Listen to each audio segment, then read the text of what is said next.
Yes, sir. Mr. President, Yes, Dr. Taylor. I just wanted to know if you could hear me. Yes, I can hear you very clearly. So I Thank think they got all the sound worked out. Okay, Thank you. it's 6 o'clock. We are going to call to order the 224th session of the 10th Council Study Session, May 4th, 2021. Mr. Clerk, roll call. Carter. Miller. Petula. You're muted, Councilwoman Petula. Thank you, Mr. Clark. Mary Petula attending remotely from Pontiac, Michigan. Shramsky.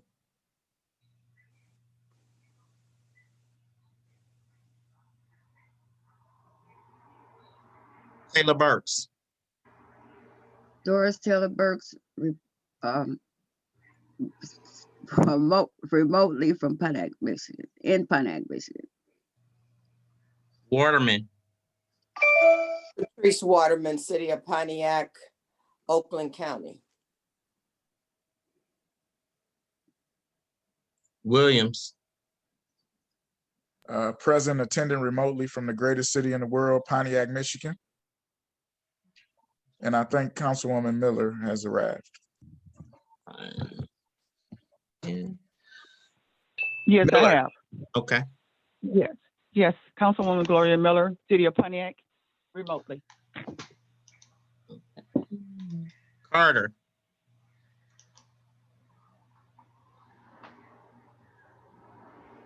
Shramsky. Attending from the City of Pontiac remotely.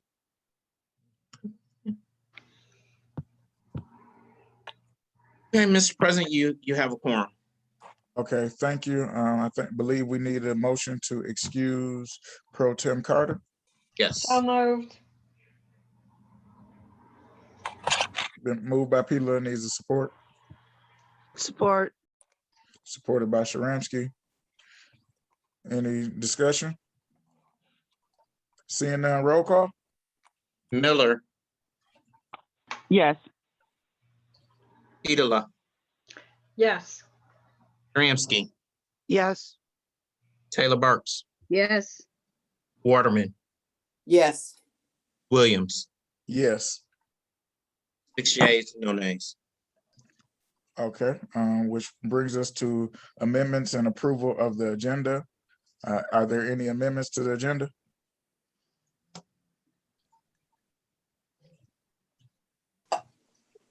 Mr. President, Yes, go ahead. I Councilwoman. might ask, and I would ask this honorable body if they would suspend the rules as it relates to the resolution on First Lady Jones. We'll be having a memorial service on Friday, and I would like to present that to them and let them know that it's been adopted. I support. Okay, it's been moved and supported. Any discussion? Seeing none, roll call. Petula. Yes. Shramsky. Yes. Taylor Burks. Yes. Waterman. Yes. Williams. Yes.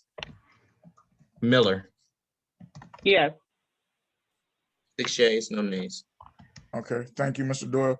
I do have an amendment to the agenda. I was approached by Mr. Byerly, the owner of the Golf Drive Pyrec facility this Friday, and he has made a very awesome, in my opinion, offer to the city to continue a lease of Pyrec for a year. And so Mr. Byerly is also on the call, but I wanted to put that on the agenda so we could talk about it and vote on it. Support or move. Is there Support. support? Okay. I'm sorry, who was the support? Taylor Burks. Taylor Burks, okay. Yep. And Pro Tem Carter has arrived, Mr. Doyle. Pro Tem Carter, you need to state where you're attending the meeting from.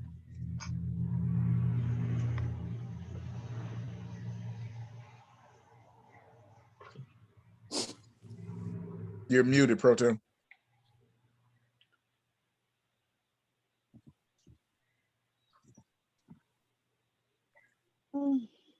He's still muted. Okay, let's keep going, Mr. Doyle. Okay. So now I need a motion to approve the agenda as amended. No, you first need to vote on adding Pyrex. Oh, okay. Roll call on adding Pyrex. Shramsky, Yes. Taylor Burks, Yes. Waterman, Yes. Williams, Yes. Carter. You see? Miller, No. Petola. Yes. 5 yeas, 1 nay. Mr. President, where are you proposing to add it? Added right after the approval of the minutes. Thank you. Okay, now I need a motion to approve the agenda as amended. So moved. Support. Okay, it's been moved and supported. Any discussion? Seeing none, roll call. Taylor Burks, Yes. Waterman, Yes. Williams, Yes. Miller, Yes. Petola, Yes. Shramsky. Yes. 6 yeas, no nays. Okay, which brings agenda approved, which brings us to approval of the minutes from April 27, 2021. Move. Support. It's been moved and supported. Any discussion? Seeing none, roll call. Waterman, Yes. Williams, Yes. Carter. Oops, sorry. Miller, Yes. Petola, Yes. Shramsky, Yes. Taylor Burks. Yes. Okay. 6 yeas, no nays. Okay, thank you, Mr. Clerk. Which brings us to Pyrex. I'm gonna bring in Mr. Byerly now. Mr. So- President, Yes, after that, may I give my yes, Point of yeah, I haven't forgot about you. I just wanted to get Okay, this out of the thank way. you. Sure.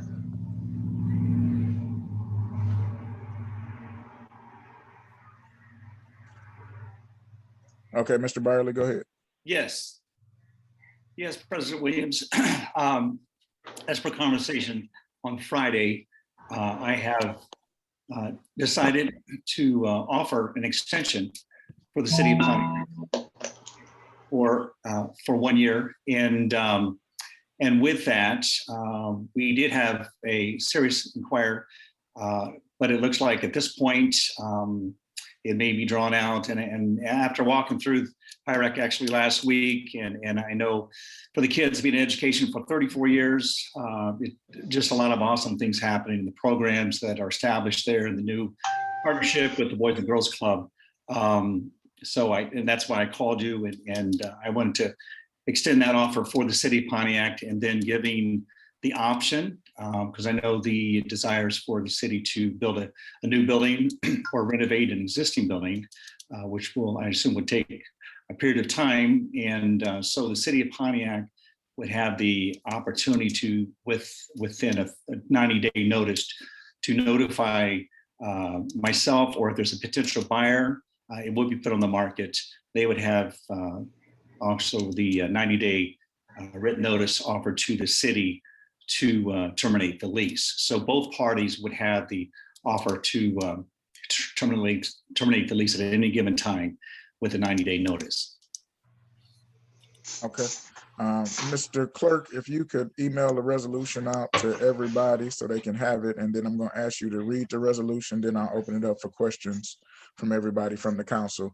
Again, I just want to make clear that I was very clear to Mr. Byerly that because of the Open Meetings Act and everything else, that we couldn't negotiate it without having it at the formal meeting. So that's why there was no information in Friday's packet, because he just came to me on Friday. So I wanted everybody to know there hasn't been any other additional discussion other than making sure that the city of Pontiac was able to opt out within that 90 days. So if we get a program or a place for the kids to go, we can let them know ahead of time. But for insurance reasons and other things, he needed some action of the council. Mr. Doyle, once you get ready to read that resolution, and then we can ask questions. So the resolution has been emailed to the council and the mayor and city attorney. Whereas a lease agreement with an option to purchase dated July 1, 2018 was entered into between Creative School Solutions Management LLC as the landlord and the city of Pontiac as tenant for a 3-year lease by the city for the property commonly known as 825 Golf Drive. And whereas since entering into the lease, the city has operated its youth center, Pyrec, at the 825 Golf Drive location. And whereas Section 13 of the lease provides the city with 2 options to purchase 825 Golf Drive from the landlord. The first option period commencing April 1, 2019 and ended June 30th, 2019, without the city exercising this option. And the second option period began January 1, 2021 and ends June 30th, 2021, the purchase option. And whereas on April 20th, 2021, the council voted on a resolution to approve the purchase of 825 Golf Drive as the designated facility, Pyrec facility, the resolution fails 6-1. And whereas the lease expires on June 30th, 2021, and whereas Creative Schools Management has recently offered the city an option to extend the existing lease for the Pyrec Center on 825 Golf Drive for 1 year from July 1, 2021 until June 30th, 2022, with the option for both a potential buyer and the city to have an opportunity to terminate the lease at any given time, requiring a 90-day written notice. Now therefore be resolved that the Pontiac City Council hereby agrees to the 1-year lease extension for Pyrec at 825 Golf Drive. And be it further resolved that the city attorney is hereby requested to prepare an extended lease agreement to be entered into between the city and Creative School Solutions Management LLC commencing July 1, 2021 until June 30th, 2022, with the same terms and conditions, but with an additional provision and option to terminate by either party at any given time with a 90-day notice to be presented to council for approval and further executed by the mayor. Thank you, Mr. Doyle. I'm going to open it up for questions from the council. Mr. President, Yes, go ahead, Councilwoman Waterman. I have no problem really with this, but I guess my concern is, are they still going to be looking to do as we stated and finding us another building? Because if we continue to extend, they're not going to move forward in getting us a building that we need to get. So that would be my only concern as it relates to that. Councilwoman Waterman, I had an excellent breakfast with some of the stakeholders in the city who want to actually build us a building. And so they're going to do a presentation to the council next month. Okay, thank you, sir. Okay, I would like to speak if I could. Go ahead, Councilwoman Miller. I don't agree with it, not at all. And I'm gonna tell you why. You know, as long as I've been on the council, my word to my constituents means everything to me. My credibility means everything to me. What I say on this board, I say what I mean what I say, and it's all for the betterment of the city of Pontiac. Just a week ago, we spoke how this building was dangerous, got mold in it. Why in the world would I extend another year for those kids to stay in that building? Not to mention that it's really disheartening that and I almost want to swear, but I won't. But you got a resolution, that means you didn't even discuss it with the colleagues about what was going on. This is like backdoor deals to me. You put me out here like this, and I'm sorry that I have to talk like this, but I said last week, no pirates. People got to see as a leader that you got to stand for something. I don't want those kids at the Pirates not because we had other places to go. As a council person, I was talking to maybe the school district. Some people were talking to United Shores. What about all those people? What happened? Our credibility means nothing because last week wasn't good enough. This week is good enough. No way would I go with this. I'm gonna stand with what I said. No pirates. And this is insulting for the citizens of Pontiac. I just want my constituents to know, no, no way. And it's a backdoor deal to me. Thank you. I'm done, Mr. President. Thank you, Councilwoman Miller. Anybody else? Hello, Mr. President. Yeah, go ahead. I also vote no again, since we already voted on this. We only need to vote one time. And we voted on it. So whatever deals got made, whoever got scared, or, I mean, it's the skirts up, pants down, one or the other, but I'm not going for it. Thank you. I'm sorry, Mr. President, it's the pro tem state where he's attending the meeting. from. Pontiac, Michigan, Oakland County. Okay, thank you. Thank you, Mr. President. Okay, anybody else from the council? Mr. President,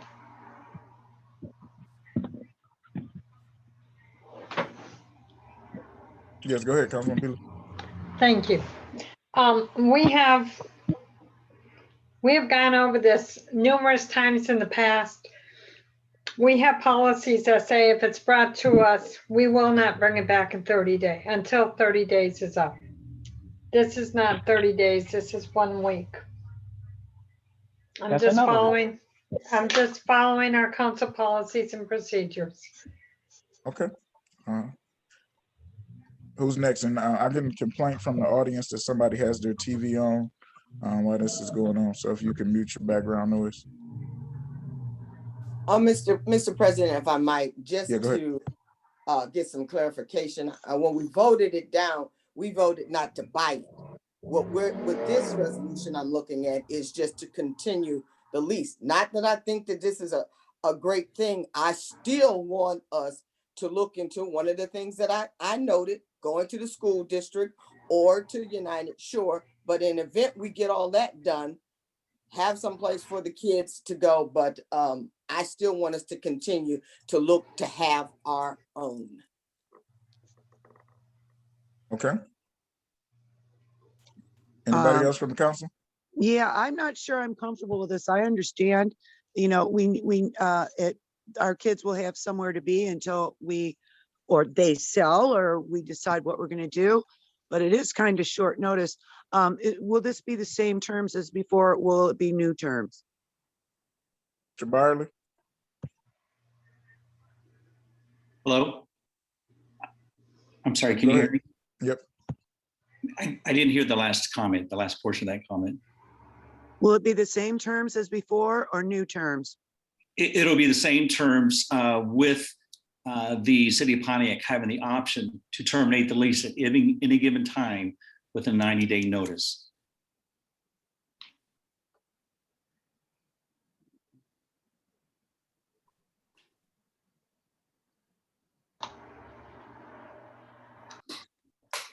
Okay. Anybody else from the council? Mayor Waterman?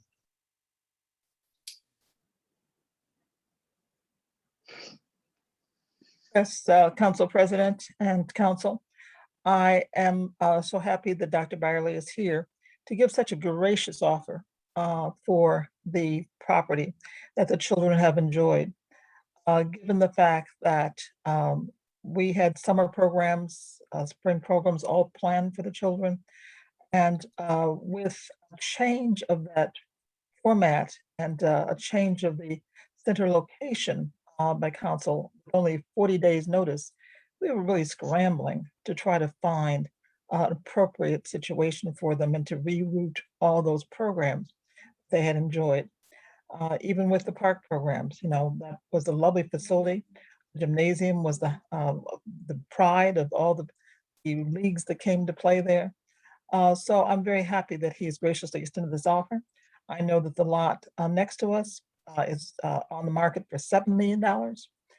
And so this would have been a good investment for the city, but this is a good opportunity now to restore and save the youth recreation programs for our children. So I hope council will consider this most gracious offer. And also, I just feel compelled, not to insult Dr. Biley, please, by saying that the, I don't know, the building is decrepit. It is not. It has passed by all the codes and regulations of licensing by the state. In fact, we increased the licensing so it's licensed as a school. And that kind of licensing is not obtained by anything that's decrepit. All right, so just and insult, please, the owner of that who's given such a gracious offer. In addition to the fact that the Boys and Girls Club, which is our operating partners, they have very high standards for their facilities, and it's not it's not very kind to speak of the fact and to insult them too, that they would operate, and certainly that I would operate any facility for our children. We're very proud of the fact that we were able to obtain this center for the children, that they enjoyed, that they're continuing in increasing numbers and getting a lot of wholesome enrichment attitude. So I thank you, Dr. Byerly, and I hope council will accept this very kind offer. Two things. Thank you, Madam Mayor. Two things really quickly. This is a separate resolution. The original resolution was to buy the building, which I was staunchly against. I think we can use that $3.2 million in that way. I have reached out to not only United Shore, but the school district. And so I want to make sure when Dr. Byerly called that I presented this offer to the council. I'm fine either way, but just note that one of the reasons that 90 days was put in it into this particular agreement was so if we find some programming in 3 months at the schools or another facility, that it would be available for us to cancel. And also I wanted to be very mindful because we do have an election coming up. Some of you guys will be returning, and then it will be some new leadership in Pontiac, and I didn't want to bind them to decisions that were made right now at the last minute. So I was looking at this when Mr. Byerly came with the offer to make sure that as far as having temporary location for the kids, that we lock that in, and then we could further the conversations with the school district or other people to make that happen. But like I said, this was given to me on Friday. The first council meeting we've had is today on Tuesday. And so that's why everybody is getting the information today. The resolution itself says that there will be a second resolution that the city attorney has to come up with, and then it will be a vote after that. But if you guys do not wish to vote on it, that's fine also. So what's the pleasure of the council? Well, Mr. President, I will just wait until the second resolution came in, and this is 30 days. I know where, as Councilwoman Pila had said, we can bring it up again because you're stating July 1, 2021. You can bring it up again in 30 days with the second resolution, and then we can move forward from there. I don't think Mr. Byerly has that time window, but I'll let him speak for himself. Oh, well. Go ahead, Yes, Mr. Byerly. yes, we, and I mentioned to President Williams on Friday that for the insurance portion, I have to report back to them the status. Of course, they had read about the vote that had failed pertaining to the purchase of the building, and with having a potential buyer at that time, I have to. I'm supposed to be with them on Friday because it's going to take some time if they have to reassess and do an evaluation of the building to have a new insurance policy. But with that, I was hoping to renew, to everything could go forward. And I just want to speak as an educator to stop programs like that, which I've done in the past as a principal school superintendent.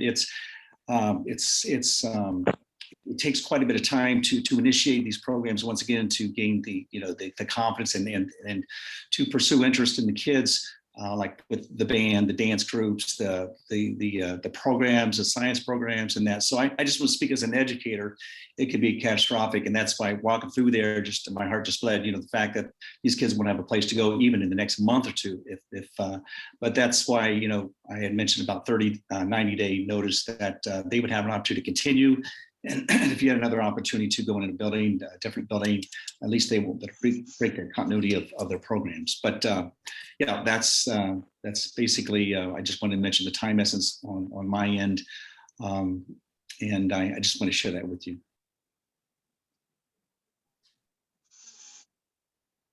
Anybody got any questions for Mr. Byerly? Yes, I do. Yep, go ahead, Councilwoman Miller. Mr. Byerly, first of all, take any offense to what I'm saying to you, but this agreement, which we have been in for the last 3 years, we all know this day was coming. So shame on administration to wait to the last hour to go into negotiation. That's not the way business is done. I know that my lease is going to be up June 1st, July 1st. Then I start making preparations for this. Shame on this council that we don't want to do the hard work of going to a nice building where the kids can be located all over the city for the summer. Because I wasn't going to share this, but I'm going to share this. This happened to me last Sunday. I was coming off the Telegraph and I was coming from Lowe's. And it was 3 young kids riding on their bicycle going to the youth, probably trying to get to the youth center. That's where they were going. I was coming around the golf course and it was like dawn in the evening. I almost hit one. I didn't see him. I was driving slow, thank God, because I know that, you know, kids be in the area. And what happened was I was well with him, all right. I'm driving slow. He was on, it wasn't any sidewalk over there. So he was driving along with 2 of his other buddies. He fell over in the street on me. But something told me just slow down, hear these kids come and just slow down. And I did. God knows if I hadn't, I probably would have hit him. It is dangerous for those kids to go over there in the summer trying to come from the west side over here where I live, Galloway, to go over there. I'm afraid for the children to be riding. And something hit me and said, I know I voted right. Because this is all about the kids for me. It's not centralized for the kids. We need to, this is what we're elected for, to do the hard work. To go to we spread it out. And so these kids can be safe for the summer. It's nothing personal against your place. We've been there for 3 years now. It's time to move on and find the kids. That's what we were elected to do, to find them a place so they can be happy. So all the kids from the east side, the west side, the north side, south side could have somewhere to go. And unfortunately, like I stated before, like I said, I wasn't going to share their story, but after that happened, I know that I did the right thing because I'm taking heat from it, but a real leader stands up to what has to be done.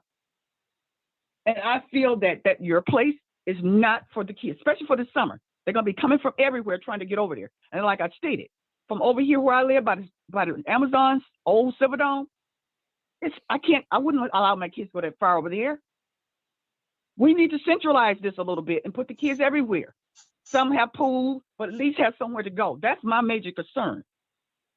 And that Pyrex doesn't do that for our kids. It hasn't for the last 2.5 years, and I have watched it. But with me about to almost hit that child, I would have been a sick person, even though I wouldn't have been at fault, but he fell out in the street in front of my truck because these kids got no sidewalks.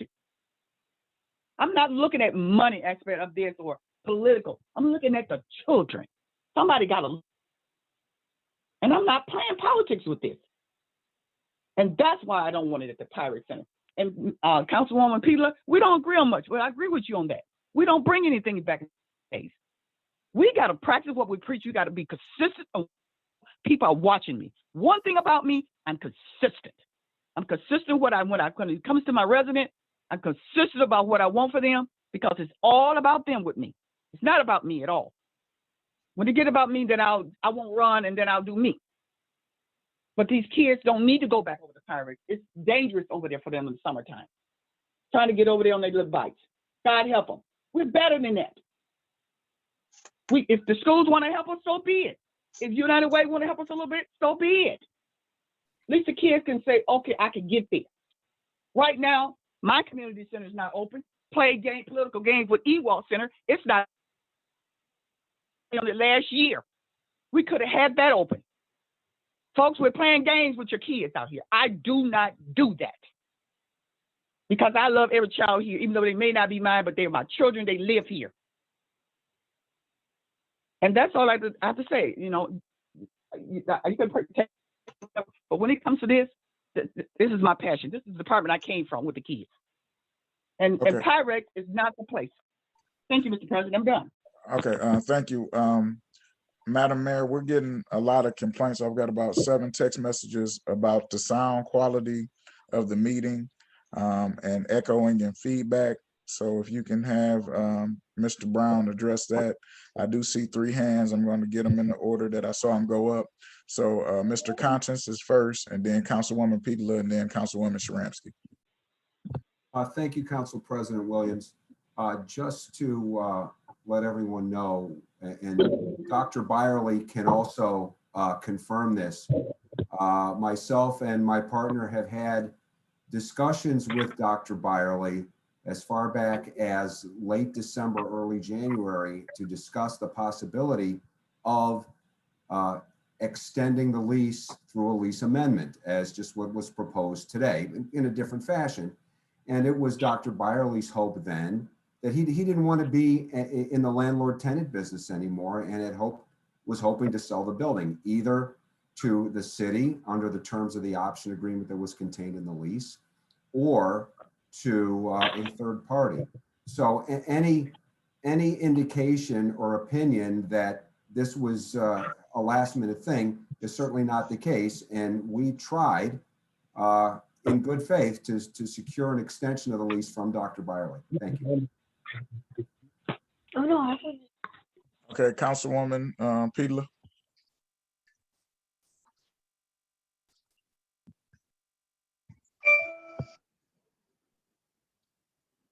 Thank you, Councilwoman Mr. President. Yes, I was muted. I don't want to give any impression that I'm against the PIRIC. I have a son who is now 30, he's going to be 38. But when he was living here at home in 2000, he rode his bike from Dresden Street on the north side to Nebraska over on the south side. So I know kids ride bikes. They have to be more cautious sometimes, but I know that we've never had a problem with the kids. Jamie and Sean both rode their bikes across the other side of town. I was against PIRIC at first because of the distance, but now I come to realize the kids can make it. And if the parents, and talking to my residents in District 3, which is the far north side, we have agreed the kids are better off with PIRIC. They have one stability of a building. The reason why I said no this time is because of our council policies and rules that say we won't come back in 30 days. And there are some things that we tried to bring back and we were told no, because the 30 days wasn't off. So I'm just asking for consistency. But I do believe that PIRIC is the building. PIRIC is in the building for which we need to do, because I know people are looking at Ewalt. They keep going back to Ewalt, and now they're going to Purdue. Both of those buildings are not fit for children's use. They are old, they are moldy, they are, let's put it this way, DPW went in to study both of those sites and the employees came out ill because of being in there. Thank you very much, Mr. President. Councilwoman Sharamsky. Well, it would have been nice if we would have known they were having discussions about lease extensions, and then maybe we could have voted for that and not voted about buying the building. And now here we are. And I think Councilwoman Miller has a valid point, because I got 2 phone calls, one from a resident of my district and one from a resident of District 1, about how they almost hit children. And the one who lives in District 1, it was on multiple occasions. So, you know, I understand they need to be somewhere, but I'm still not sure I'm comfortable with voting this right now. I like Patrice's suggestion, but you're saying it has to be now. That's all I have to say. Okay, anybody else from the council?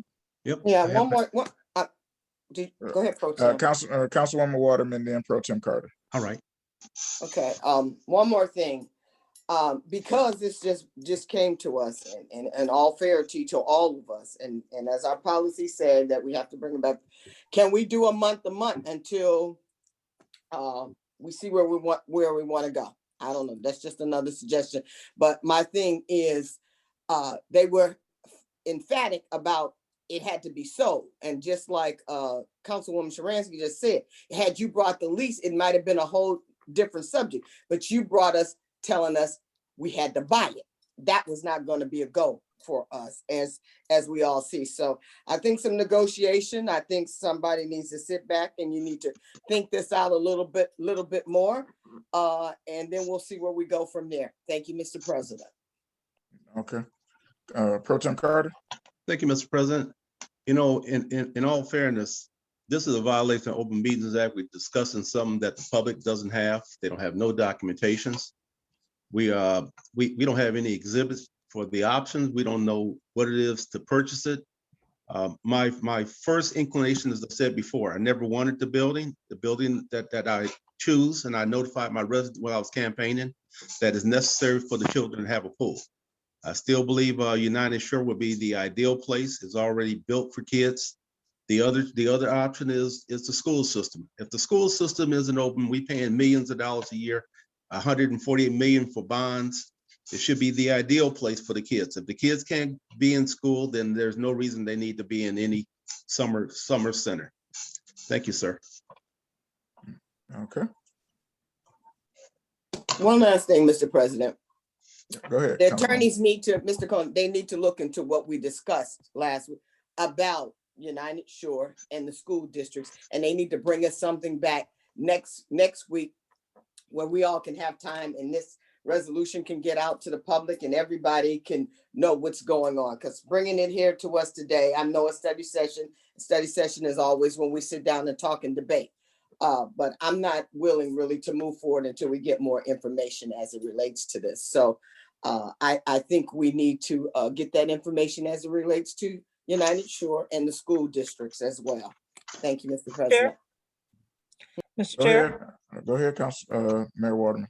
Yeah, I hear Councilwoman Waterman loud and clear, and I do recognize the hesitancy of some to vote on information they just got this evening. So I would urge council to accept her suggestion that will allow us time to bring back again the research from these other leads that you have given. United Shore, I'll reach out to you, Council President. I think you brought this up, and give us the contact from United Shore. Nobody reached out to us after you announced that, and I would like to pursue that further.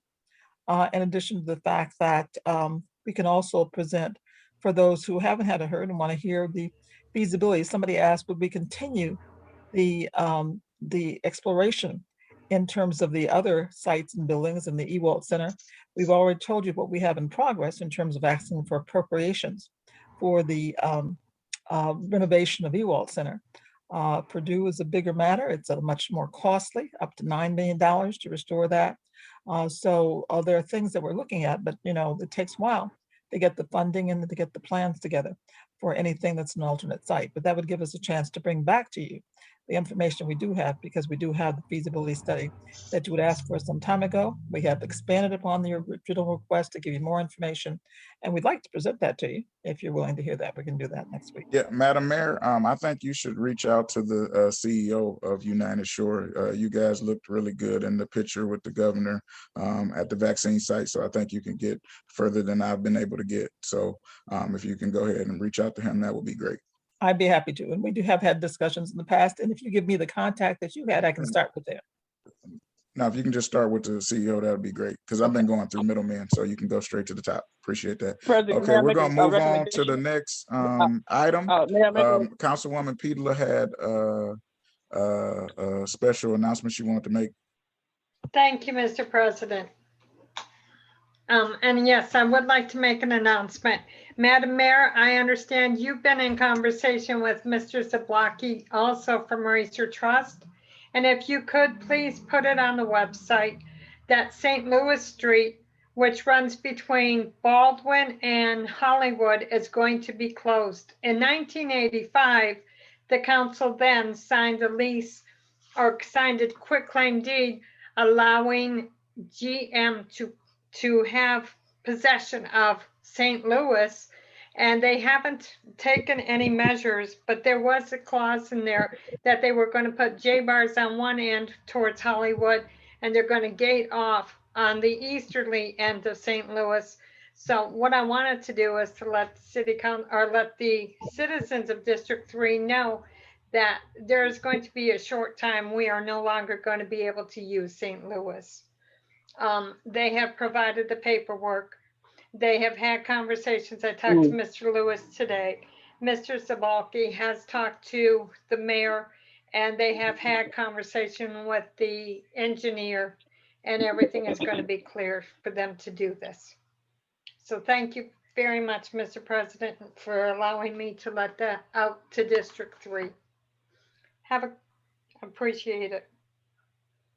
Okay, I'm gonna mute everybody to start, because people are still complaining about background noise, and then as you're called on, then you can unmute yourself, which brings us to public comment. Mr. Doyle, please set your timer.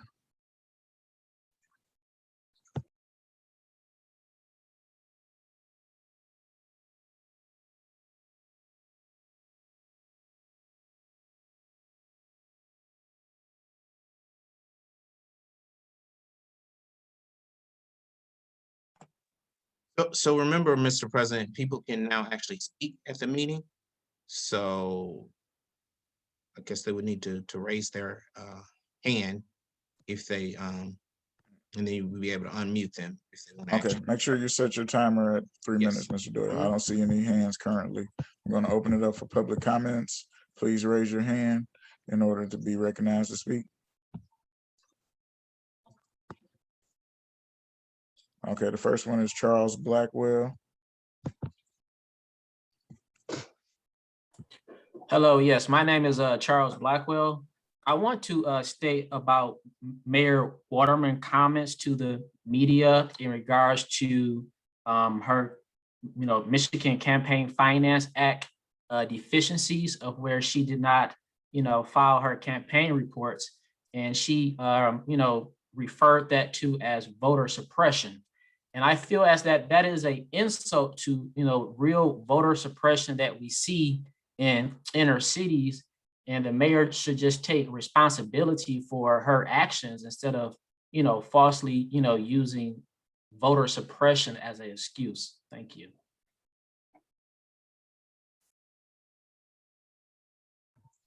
All right, I don't see any other hands up. Would anybody else like to speak for public comment?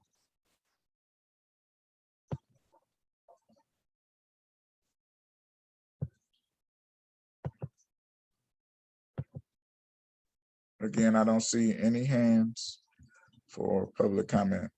Sorry, Mr. President. Just speaking, just receiving a lot of text. Was there a login for the people?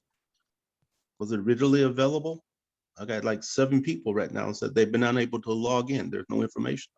I don't know, but there's 17 people in the attendee list, so they found the link somewhere, and it should have been posted not only on the city website but on the agenda. So I don't know why they haven't been recognized. So through the president, the link was on the city's website. At the very beginning of the agenda packet was the meeting notice, which had the link for the meeting in the procedure for giving public comments. Okay. Okay. No. Let me see if I can send it to them. Okay. Again, I don't see any other hands. We're going to close public comment. And we're going to go to the next agenda item, Mr. Clerk, which is item number 2, which is a status update on the city council's request for Ottawa Tower / Phoenix Center documents. I'm going to start with Councilwoman Miller.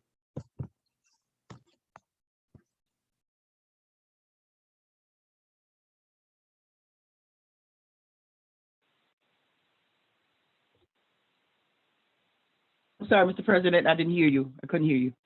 Yeah, we're on item number 2, which is the discussion on the city council's request for Ottawa Tower and Phoenix Center documents. Yes. Thank you. Yes, I had asked discussion from my colleagues. Look like we received, I've looked at my computer earlier about 4 something that we did get some documents supposed to be coming to us in the binder, and if the attorneys are available for the mayor, someone can answer the question, are the documents forthcoming or do we have them in our mailbox? Because I went to City Hall today and I didn't see any. So when we're gonna get the documents for the closing, for the settlement agreement for Ottawa Towers. I can speak to that, Council President. I will, on behalf of the administration. Yep, go ahead, Madam Mayor. Yes, so you have heard our real estate attorney, George Conta, speak several times since the closing to give you the documents that were available immediately after the closing. And he said he would also,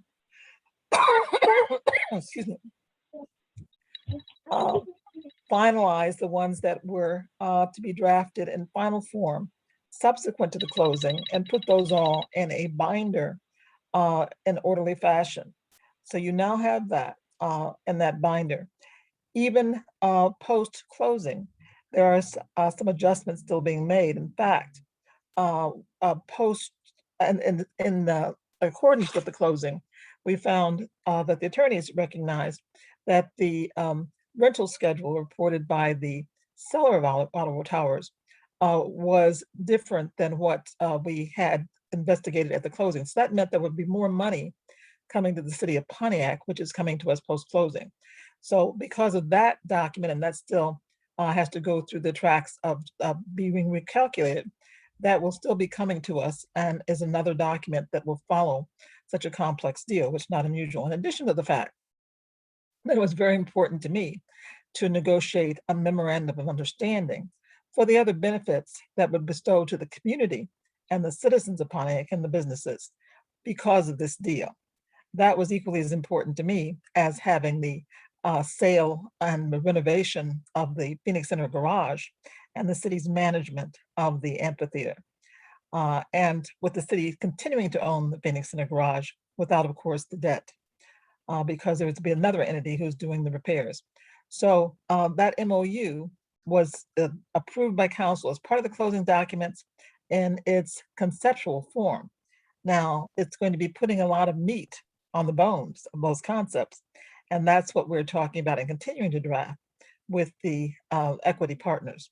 Such things as having shared revenue. That's one of the things that I'd be very having this negotiation in terms of the things that we can continue to get as a benefit. Such things as the Excuse me, jobs. Madam Mayor. Okay. Excuse So I'm just me. saying the documents that are still to come and what will be in those documents. All right, so that's the MOU. All right. Okay, so we haven't had the documents. I'm going to recognize Attorney Sharp because they told us that the MOU and the final documents had to be part of that deal that they took, and we couldn't adjust or edit it. And I'm just now hearing from our illustrious mayor that they're still working and editing documents as we speak. So I'm going to recognize Attorney Sharp just to make sure that I'm not off basis with what I'm saying. I mean, obviously, I'm hearing what you're hearing. And so I know council has requested, obviously, the closing documents, not documents that are done subsequent to that, but the documents as it related to the actual closing. So I would, again, question why, in fact, you just can't have the closing documents. And if there are any documents to be forthcoming, then they will be sent to you when they're executed. But those documents, the closing documents, were already executed. So I don't understand why it takes that long to copy and put in a binder. It shouldn't take long at all because it's a done deal. It's not like they're new documents. So anything else additional can be sent after the fact and doesn't have to necessarily be included in that binder. Would be nice, but why wait for it? That's not what council asked. Yeah. Thank you. To answer that question. Okay, Attorney Gibbs has his hand up and Attorney Contis has his hand up. So I'll recognize those two. Thank you, Council President. Just to follow up on the mayor's comments, the MOU document that was part of the original closing package is not what's being amended. Nothing's being edited or amended. What had been contemplated, and all of you will recall that we had contemplated a public-private partnership agreement that was part of the original purchase agreement. And that's the stage that we're in now, post-closing. And so as Attorney Sharp has stated, that would be a document subsequent to the closing. And that's what we're diligently moving forward on now that we've been able to move this. The only challenge that we have in the closing documents, and I will affirm that Attorney Contis did deliver an electronic binder version of all of the documents.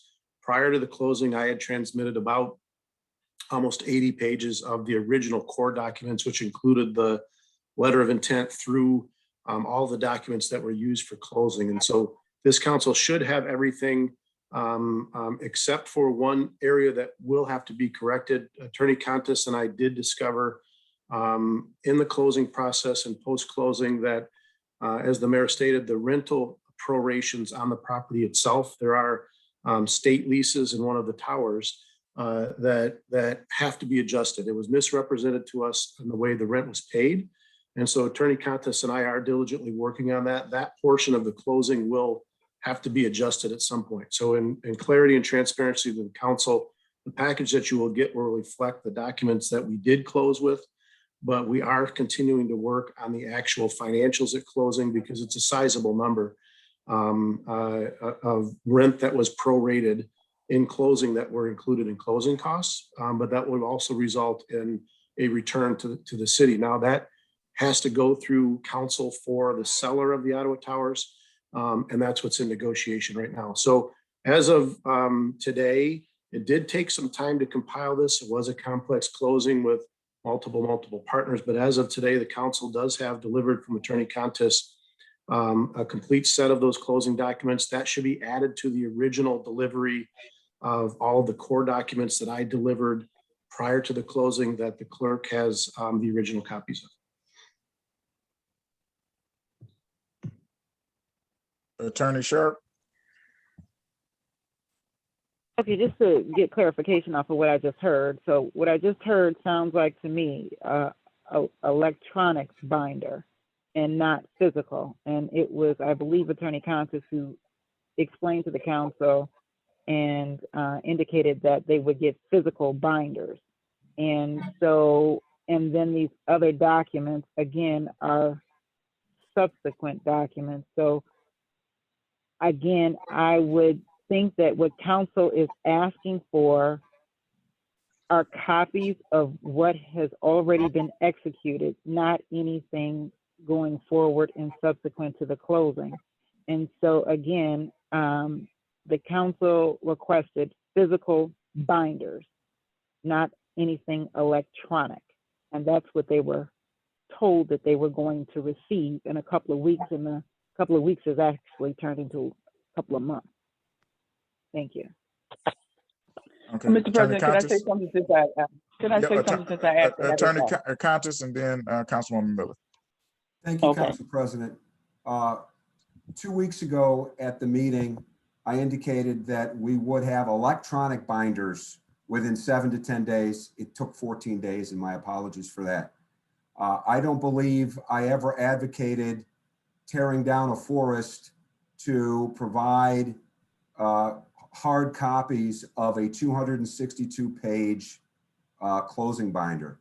I mean, if necessary, we could present and prepare a single binder that can be held in City Hall, but I don't believe I ever advocated that we would present individually printed closing binders for everybody. And secondly, just to confirm what Attorney Gibbs said, Ms. Sharp, the closing binder documents contained in the electronic binder that was forwarded today contains all the documents that were signed at closing.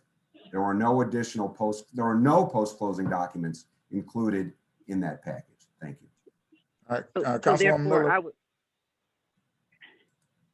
Yes, okay. I'm going to say this, and I'm not going to sugarcoat it because I work for the people, and I'm going to call it what it is. I've been on the council for 4 years, and you said you didn't want to destroy a forest. I have news for you. Your administration destroy a forest every week with us. We get about at least 100 to 160 pages of documents each week. So we destroy forests every day, by the way. And that just, it's really insulting to me. legislative body. My constituents ask me, what is in the agreement? I can't tell them anything.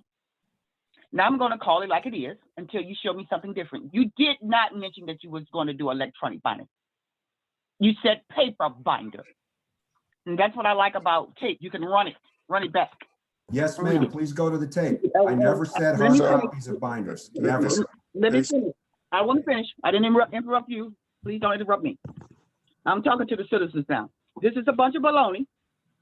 In all the years that I've been here, going on 3.5 years, we have never had this hard of a time getting closing documents. This is something that a former councilman used to say, things that make you go, why don't we have these closing documents? What's in these documents? Why we can't get them for the administration? Because this is a bunch of baloney. I'm not that stupid. I'm not. It doesn't take that long to get anything. If the document, if the agreement's been closed, give this body what we need, which is what you have. And I want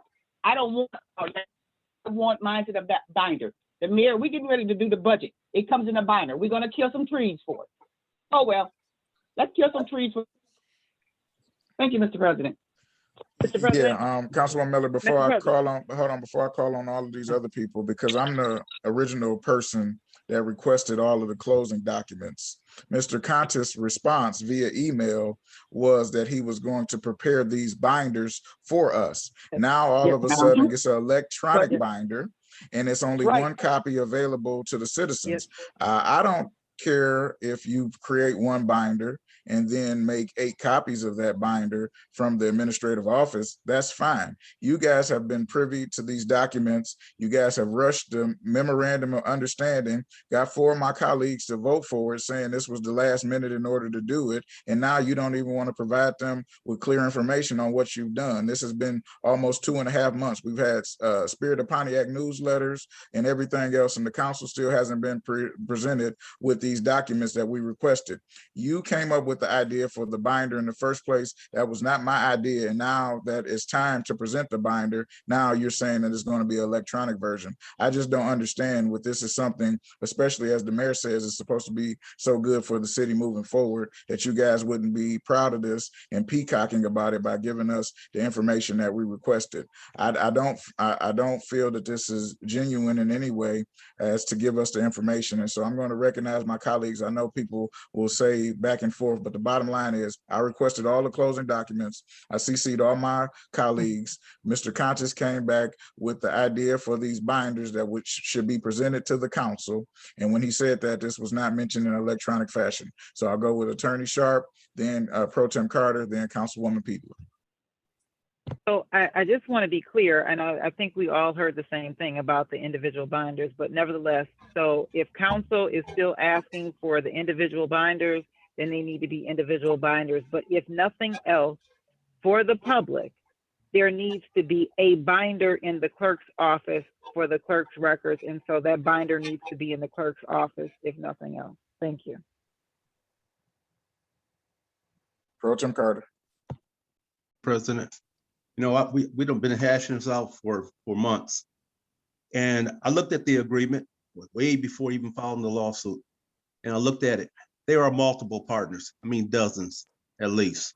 The exhibits were still blank, but some were signed. The exhibit C, D, B, J of the GSA. No land contracts were revealed. There were no easements. There are mortgages, several, that they're not discussing. And just the idea, Mr. President, that as early as October, the same documents we received, that it's a beautiful thing we can OCR the documents, because you can see where the time and dates that they were signed in October of last year and white it out. But thank God for OCR. OCR on the pages just revealed everything that's under white paint. Thank you, Mr. President. We haven't seen an MOU or anything. This is just it's BS. And we need to call them out on it. They should have had all these documents within 30 days. And there is no mention through any of these documents that there ever was a judge. I say again, on what happened on November of 18, when Judge Warren was done, the rest of this was pure BS. and the property was just sold off from under the people in Pontiac. There was no court indictment. There was no other, this was all a spin move for a knee-jerk reaction to take the property that we already own to give it away to the Friends and Family Plan. Thank you, Mr. President. Councilwoman Peterla.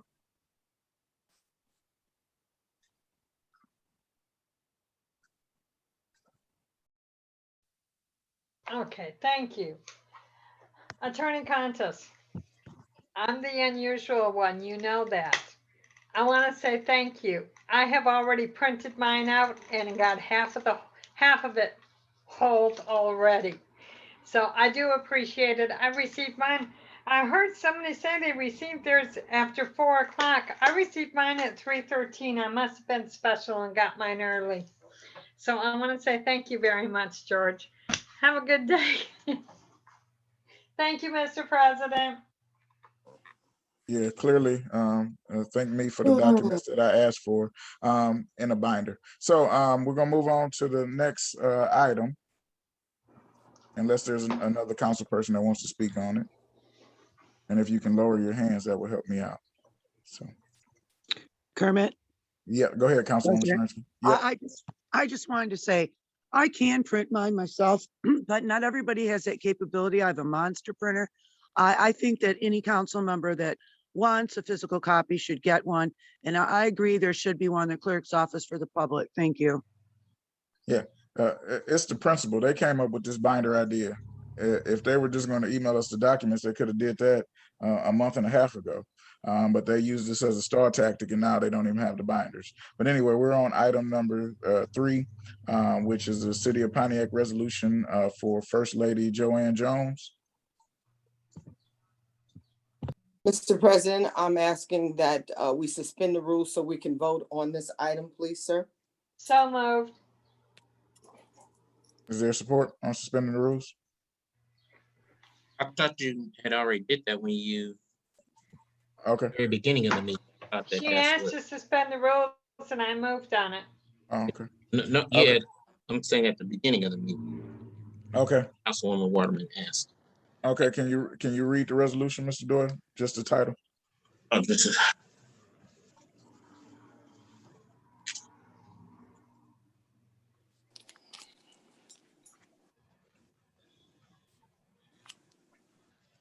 To the City of Pontiac resolution for First Lady Joanne Jones. Okay, is there a motion? Move. So moved. Is there support? Support. Okay, I'll take the move from Waterman, the support from Sharamsky. Any discussion? Seeing none, roll call. Williams? Yes. Carter? Yes, sir. Okay. Miller? Yes. Peterla?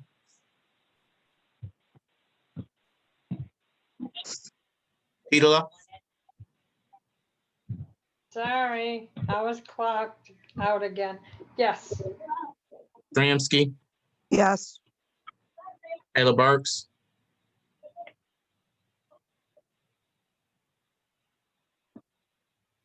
You may be muted, Dr. Taylor.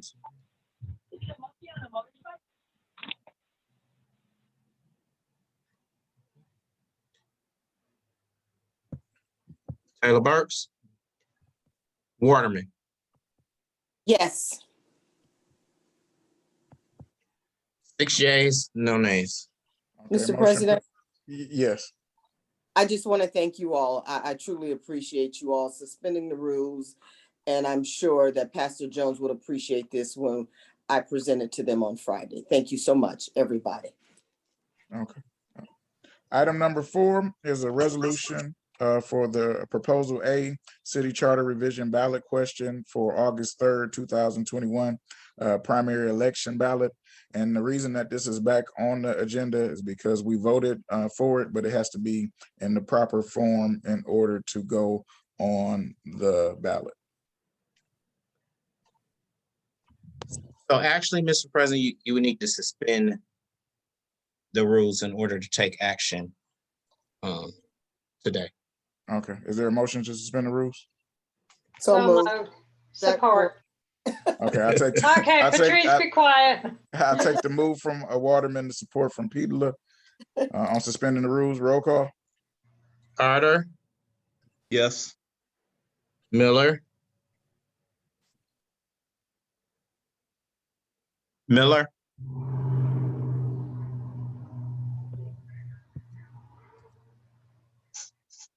Yes. Petula, Yes. Shramsky, Yes. Taylor Burks, Waterman, Yes. Williams. Yes. Yeas, no nays. Okay, now I need a motion to vote on this item. Move.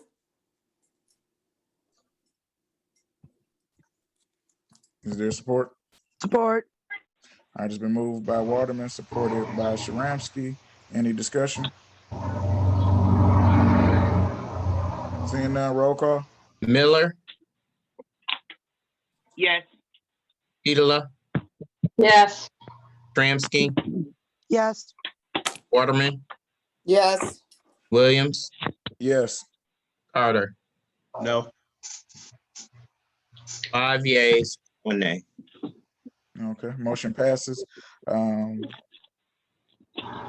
Resolution, item number 5 is a resolution to approve the city council budget hearing schedule for fiscal year 2022 budget. And if everybody can look over that and make sure they don't have any conflict so we can vote on it next week.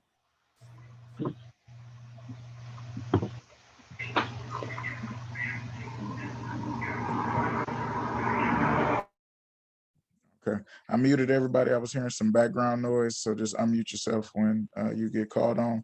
We're going to go to item number 6, which is a resolution authorizing Hope Against Trafficking, a 501c3 nonprofit organization in Pontiac, as a recognized nonprofit organization in the community for purpose of obtaining a charitable gambling license. Who's presenting this item?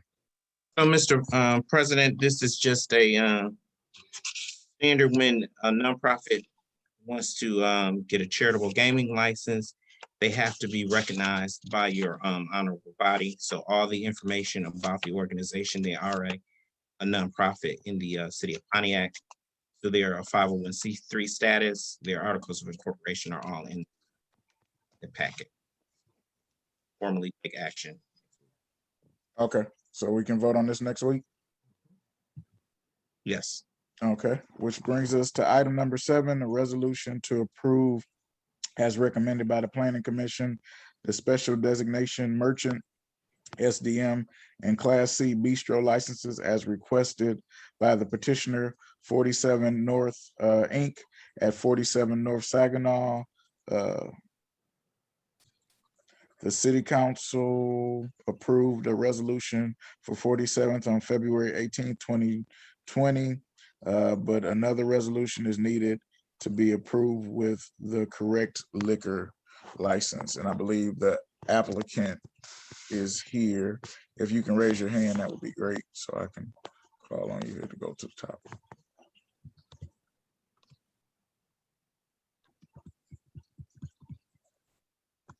Okay.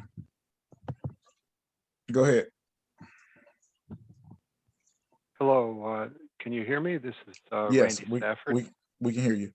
Okay, thank you, Mr. President. We're back before you because we got a rejection letter from the Liquor Control Commission because the resolution that was adopted back in February last year had a couple of errors in the wording. Mm-hmm. And so we prepared a corrected version, and I don't know whether you want to simply correct the resolution that was adopted last time and approve a corrected version of it, or you want to adopt a second resolution, you know, with new moving party and second. But anyway, I drafted this language that's in the packet that correctly states that it's being issued under the Tax Increment Finance Authority Act, in the Tifa district, with the correct reference to the public act number that the commission requires to be in the resolution, and also that it's for an specially designated merchant license and the Class C license, rather than we weren't requesting an SDD license, and that was one of the problems with the other one. Correct reference to the section of the Michigan Liquor Control Act, and also correcting the applicant's name to 47 North Inc. So we're requesting that you approve the resolution as we've revised it as part of your packet. And also, we need to correct the LCC form that's also here. We need to change that just to make sure that the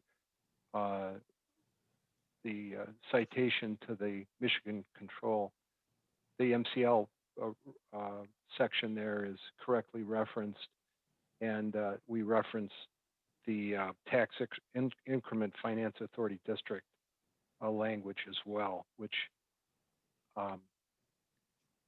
and I have the language we need. It's for some reason doesn't show up on this.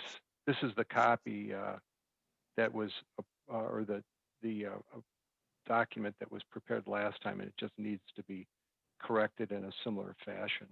So that's our request. That's why we're here, to get the resolution. Okay, Attorney Sharp. Fixed. I just want to point out, in terms of the final draft for the resolution, the first paragraph, it doesn't necessarily reference like the past council meeting from February 5th. So it sounds like it's like this is current. So it says it's moved by Councilwoman Taylor Burks and second by Councilperson Petola. Right. So that, I'm sorry, go ahead. Yeah, I that was in there because I wasn't sure whether you were going to just amend the resolution from last year, and those are the people that moved and seconded it at that time. That's why it's in there. Right, I figured that, but it doesn't read as if this was from the last time. It makes it seem like it's this time. If you read it, you see what I'm saying? Like, yeah. The resolution to approve as recommended by Planning Commission, the specially designated merchant. It goes on and further recommends this application be considered for approval by the Michigan Liquor Control Commission, moved by Councilperson Taylor Burks and second by Councilperson Petola, as if that's present. It doesn't necessarily say that was passed. So I don't know if you want to kind of just, say maybe that was from February 5th. I'm sure that's what you intended, the other council meeting, and not this present council meeting, because obviously they haven't acted. Right. I just wasn't sure what form you wanted to use. So so that's what I put together, and I figured that you'd figure out how you wanted to do it. The language that we need, the Liquor Control Commission to see is in the whereas clauses there. So just to be clear, then, are you saying that this isn't really your final? You want the council to decide what should be included, or I'm just trying to get an understanding of what you're. What I'm saying is, if the council tonight is going to adopt its own resolution tonight, then I would recommend it wouldn't be their own. Oh, It wouldn't be their own. That's where I'm trying to just bring out the clarity. It wouldn't be their own. It's what's presented. So this is what's presented to council for them to vote on as of to, whether it be next week or tonight. So I see. Then I would they, recommend. they weren't going to think of drafting their own. It would be what you've presented.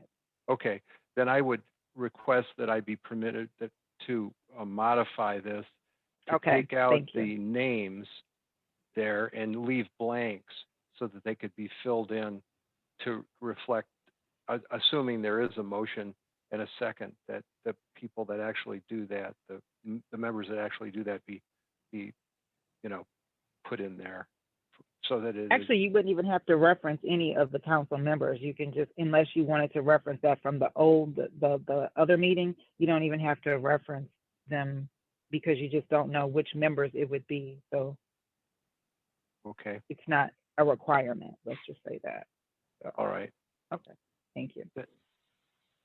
Mr. President, Yes, go ahead, Councilwoman Morton. I would ask that Attorney Sharp get with this gentleman, have this redone, presented to us for next week to vote on.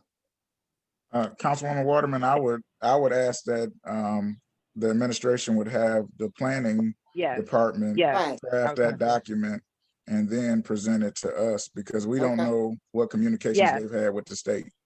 Okay. And I would piggyback off of that because it sounds like to me the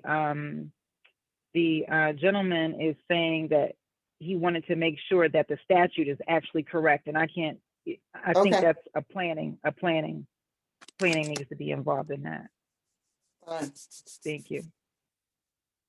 Okay, so if you can get with the planning and then come back when you had a resolution, Mr. Randy. Okay, call the planning department and speak with them about it then. Is there someone there that specifically I should speak to? Madam Mayor? Stafford? Yes. Mr. Stafford, yes.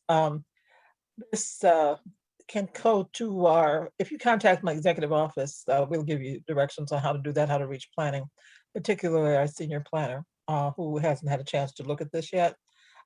And we will get the correct wording there so that the resolution can go back to council for their review. Very, very well. Thank you very much. Appreciate it. You're welcome. Mhm. Okay, thank you, which brings us to item number 8, which is communication from the mayor with the budget. I don't see it in our packet, so.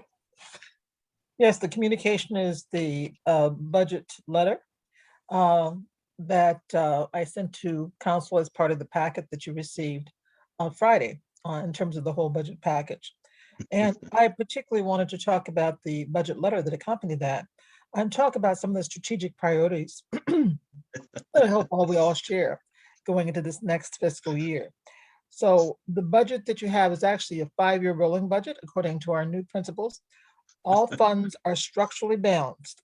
In addition to that, for this fiscal year, the end of this fiscal year, despite the challenges of COVID, we're going to be happy to report that we're forecasting a surplus for this year.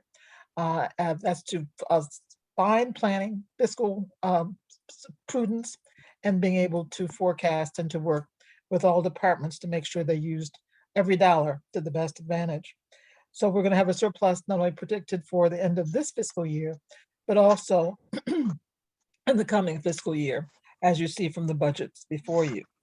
A couple of the reasons that will explain that. Number one, we had 2 very important issues for the city settled within this last fiscal year. One was the issue of retiree health. And that by that plan that was approved by the IRS, which will create and fund a new VIBA. And that is expected to cover the cost and projected liabilities for retiree health care, thus taking this liability from the city coffers and the taxpayers at this point. The other big issue that was settled, and you talked some about what about that, is the Phoenix Center. And that means that not only the city has avoided any default levy that might have been visited had we gone into default on that, but we now have equity partners who are going to do all the renovations for the garage while we maintain ownership, and that will relieve us of a lot of the operation and maintenance that we were having to pay for monthly. So that's a good thing, and that will help. So the projected surplus for this year is $1,291,000. And you will see from the pie charts that are accompanying your budget letter and the budget is that you will see where the key spending priorities are. The key spending priorities reflect the values that we have as a community moving forward that we've talked about through all the stakeholder meetings, citizens groups, as well as city council meetings. Those include increased public safety. And with that, we are adding an additional traffic patrol unit, as well as on the recommendation of the sheriff, an additional DPU unit that we'll use to have increased police presence throughout our community, more community policing, which is a very important goal for us, and more accessibility of police. Visibility is often a deterrent as we seek to keep the levels of crime and gun violence lowered in our city. The other strategic priorities is our infrastructure. So we have expended a very aggressive program of street repairs, getting funding from a number of sources in addition to the usual Act 451s, but we have more street miles repaired forecasted in this coming budget than we have in 20 years. So we have a lot to do, a lot of roads to repair, but we're having a priorities expended on our infrastructure, our streets, and also additional amounts in our sidewalks. We're also expending money for the quality of life and services. We want to keep quality of services and continue to have good performance evaluations for the services that we want to deliver to our citizens. And we have 30 beautiful parks. We're noticing now people are COVID weary, they're getting into our parks. And so we want council to invest in our parks as a place of recreation and leisure for our citizens. So we want to keep our parks beautiful and have them ready for use and enjoyment of our citizens. So those are among some of the priorities. Of course, we'll continue to encourage council to pass the millages that will support the funding for our youth services, as well as for our senior support. Those are things that we have committed to over the years. We want to continue with that support to both those groups. So with that, I see council has set the budget hearings. By charter, I did deliver a balanced budget. We hope council will take that, look at the strategic priorities, and we hope we can look forward together to make sure we serve the citizens of Pontiac well, continue with fiscal prudence that has led to a surplus, kept us financially sound, and continue to move forward as a city together. Thank you for your review. I look forward to the conversations in our budget hearings. That completes my communication. Thank you, Madam Mayor. Just one thing about the budget that was noted and brought to Mr. Carrington's attention, that it does not reflect the budget ordinance that we passed last year, which was a line item budget. So hopefully that can be rectified by the time we get to the budget hearings. Yes, and Council President, if I may, I have been in communication with the clerk and Attorney Sharp. So I have gotten that information and we'll make the necessary adjustments. Okay.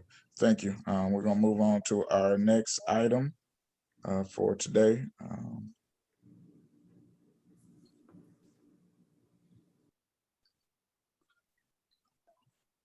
Which is a resolution about dispatch. Who's presenting that? Is that you, Mr. Carrington? Yes, Council President. So we're bringing forth the emergency dispatch services contract. As I'm sure the council is aware, for the last several years, Oakland County has been providing these dispatch services. This contract has recently expired.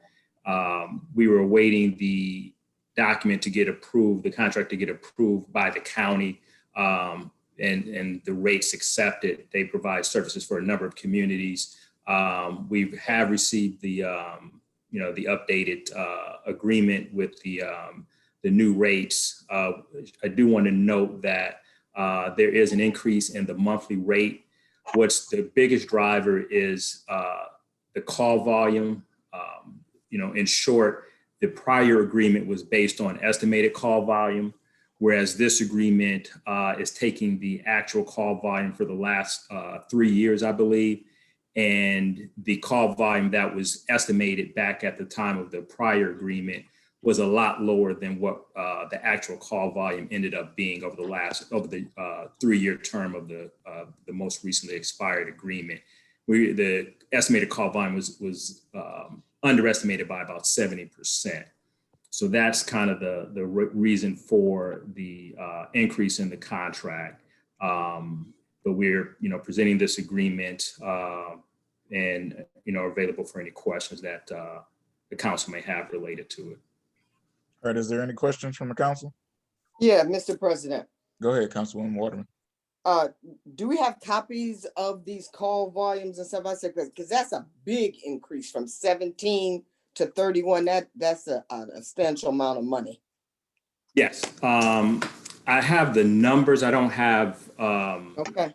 Any documents, and I'm not sure exactly what form that documentation would be in, but I can certainly ask that question to the sheriff's office.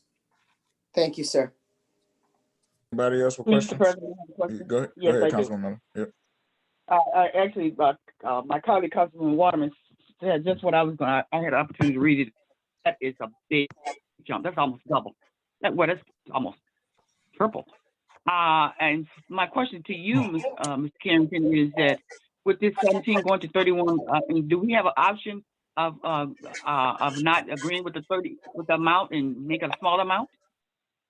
Because that's going to hurt the city tremendously. That's going to see that what I'm going to jump into. I got constituents in my district need streets, sidewalks fixed, and so I have nothing against public safety. We need it, but we can't give everything to them. I mean, we got to give some for these for the neighborhoods and stuff. That's a big jump. So what are our options if we don't want to set that 31 from 17 to 31 with the money that they're asking for? Well, Councilwoman, as it relates to Oakland County, and I certainly, recognize the jump. I was surprised when that number was initially presented. They have provided some material that does explain it, but it doesn't, make it, that much more acceptable. So I share your concern. As I mentioned earlier, they do use kind of a countywide formula because they do have contracts with other communities. And so there's a kind of uniform formula that they use for setting the rates with their agreements. And I certainly did have those conversations to try and determine what flexibility there may be in the cost of the contract, express the concern, that you express and that others I'm sure share in regards to the cost increase. And, again, the kind of the bottom line is that they have a formula that is used not specifically for our contract with the city of Pontiac, but it's used for all the communities that they service for this dispatch service. Okay, I have two questions. Go ahead, Councilwoman Miller. And just one last one, Mr. Carrington. My question too was that has when we speak with you next week, maybe you can bring some quota where other municipalities, other cities is paying what we're getting ready to pay from 17. Okay. Did anyone jump this substantial from 17 to 31? And what about bringing this in-house? Maybe you can look at it and say versus in-house versus out-house. This is astronomical. It really is. So those two items I would ask, maybe you can have next week and see what's the difference of bringing it in-house versus out-house, and any other surrounding cities jump as high. Thank you, Mr. President. I'm done. Okay, I'm going to ask a question and I'll open it up for everybody else. I see that there's almost 50,000 fire and EMS calls from last year. Why isn't Star EMS chipping into these calls? They get all the benefit. It used to be an in-house city service. They get all the benefit from those ambulance runs, and ambulances are not cheap. Why are they not paying for that part of dispatch? And I'm sorry, Mr. President, you were referring to what number? I'm looking at the incident statistics. And so it Okay. says fire EMS department is almost 50,000 calls that's there. And I know that Star EMS gets 100% of the billing for that, and the city doesn't get any. So my question is, why are they not chipping in, seeing that we're providing that service to them?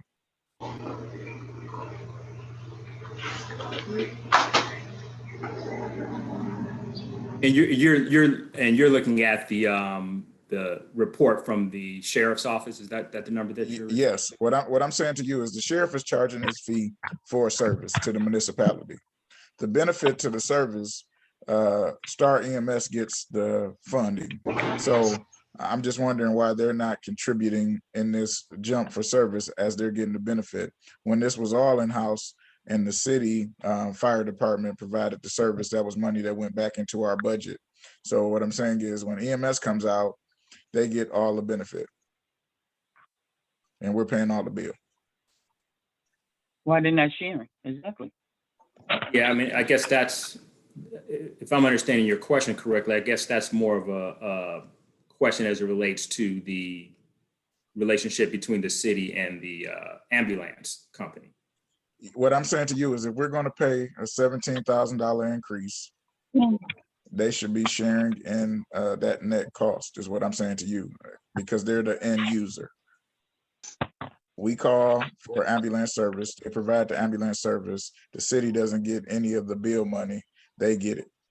So my question to you is, if there's an increase in calls, and a lot of these are ambulance calls, and then if you look at the sheriff's report, there's a lot of outbound calls, and then it's administrative calls, also 121,000. Right.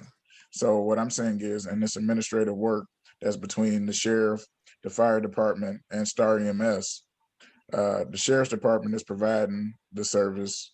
Star EMS is benefiting from the service because they get all of that bill, and the city doesn't get a portion of it to offset this cost. Hey, Mr. President, may I help him out a little bit here?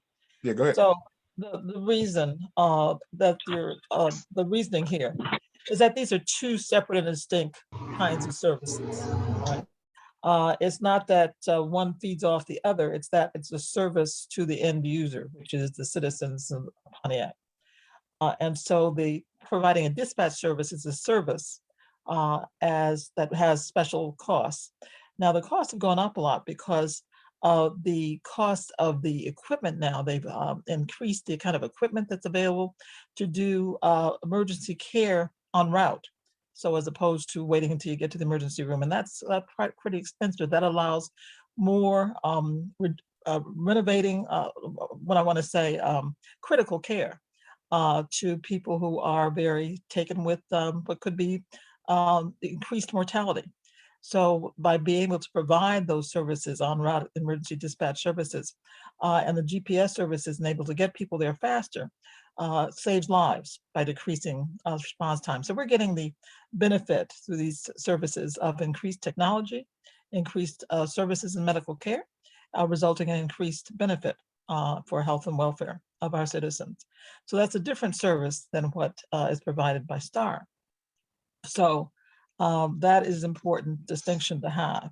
It's like, you know, our advanced waste disposal. You know, one service is recycling. All right, so that is one service. Another service is waste pickup. All right, so though you reduced waste pickup by recycling, those are two separate and distinct services. I don't know if that analogy helps to clarify that. What I'm saying to you, Madam Mayor, it was helpful. Yeah. The new equipment part was helpful. Yeah. My question is, because Star EMS is a privatized service, yeah, that we now have in the city that used to be a city service. Yes. They should be paying or reimbursing the city for additional costs to provide that service. They are the end user and not the citizen, because they will charge a bill to the citizen for riding in the ambulance. If the dispatch is taking the call is routed then to Star EMS. Star EMS picks up patient A. Patient A then is responsible for paying either by insurance or by cash to Star EMS. A portion of that, either if it's 0.5%, needs to come back to the city of Pontiac to offset providing that service for EMS, is what I'm saying to you.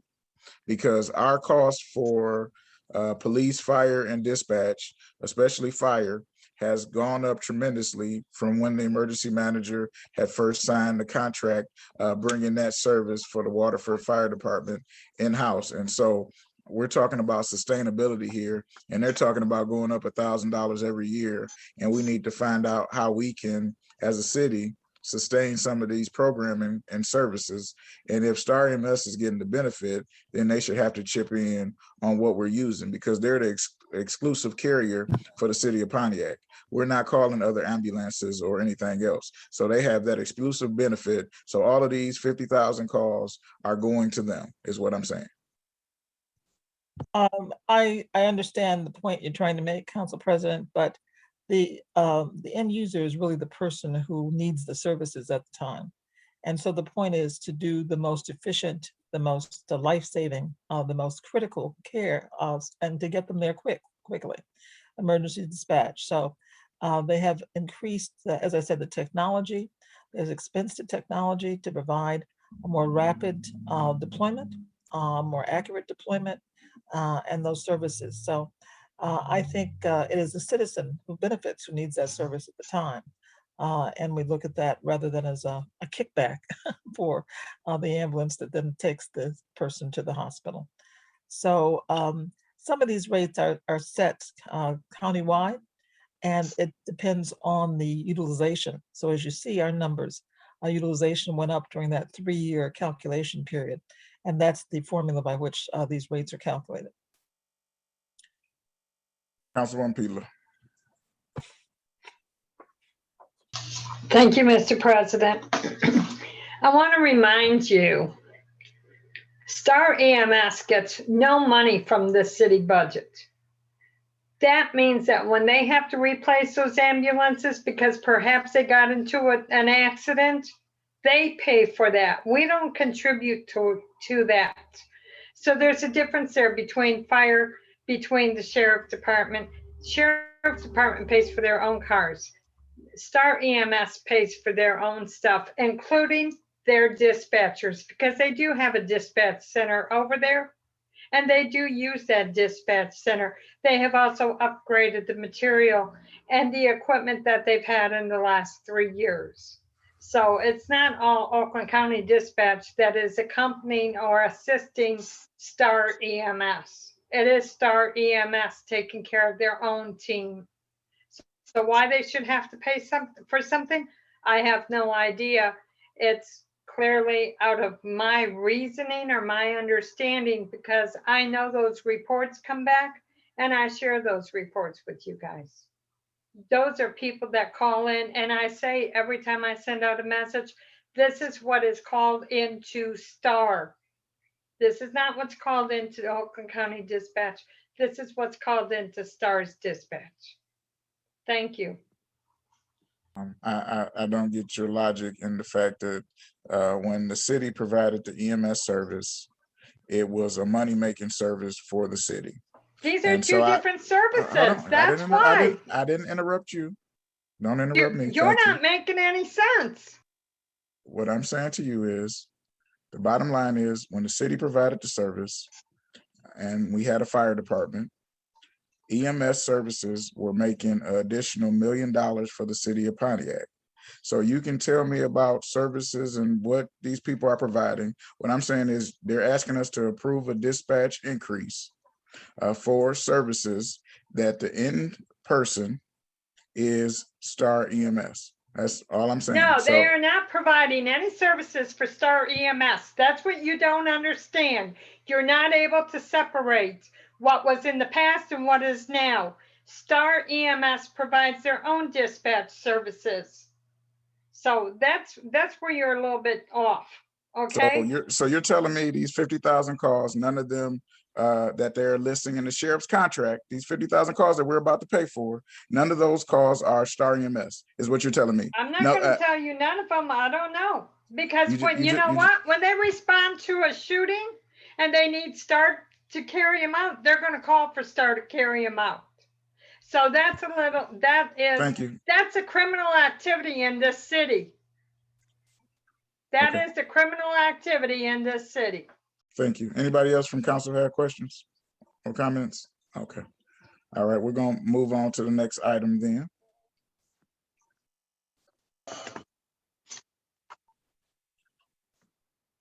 Thank you, Mr. President. And this is just the monthly report that I give on medical marijuana. The only thing that I want to bring to your attention is that the Cesar Chavez rankings were announced in March. The hearings were conducted with the hearing officer. Hear me? Yeah, we can hear you. Okay, all right. Okay. The hearings were conducted with the hearing officer on April 26th. He will be issuing his recommendations to me by the end of this week.